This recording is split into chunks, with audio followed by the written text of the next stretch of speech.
بصوا بقى بالصلاة على النبي، دي بقى ايه؟ ازوار على جناحات على كبد وجوانص ورجول.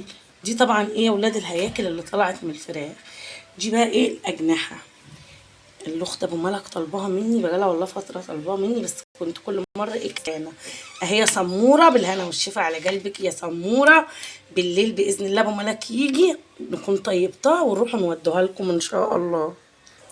تعالوا بقى هنحطهم على النار كده ياخدوا غلوه، وبعد ما ياخدوا الغلوه بتاعتهم هنروح حطهم فين؟ في الفرن.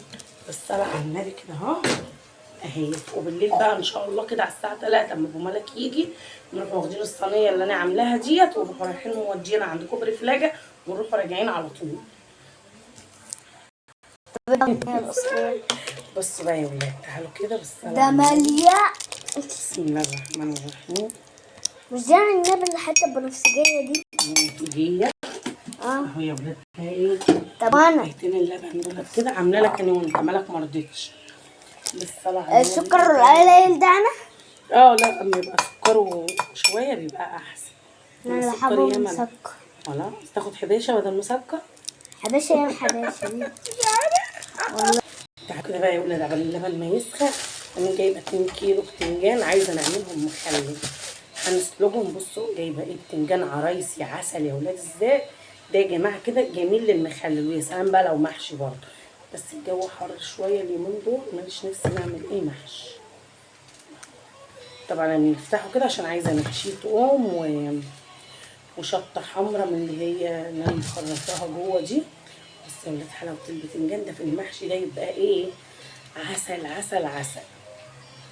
طبعا بقى يا جماعه من اللي يجي يفرز فراخ، عشان انا بشوف ناس كده بتتبلها ببصل وطماطم. طبعا البصل مجرد ما قطعتيه انت لو سبتيه شويه بيصمم. مش حال بقى لو حطيتيه في الفريزر وسبتيه قبل ما تيجي تسخني منه طبعا مبيبقاش الاكل حلو فيه.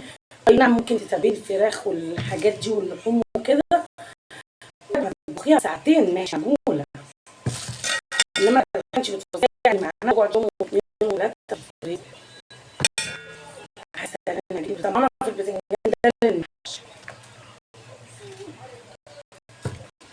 بس بنقطعه كده بالصلاه على النبي يا ولاد. الصلصه خلصنا البتنجان بتاعنا يا دوب نغسله بس غسله كويسه عشان لو في اي ترابايه ولا حاجه ونحط عليه شويه ميه وينسلق بقى. يطلع بقى يا ولاد من السليق بالصلاه على النبي كده اهو. يطلع من السليق مين بيرن عليا؟ قامته انا. استنى يا ولاد عشان ما ينفعش كده ايه.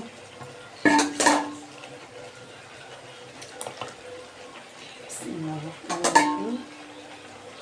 ولاد استنوني هرد على حماته وارجع لكم تاني عشان حماته بترن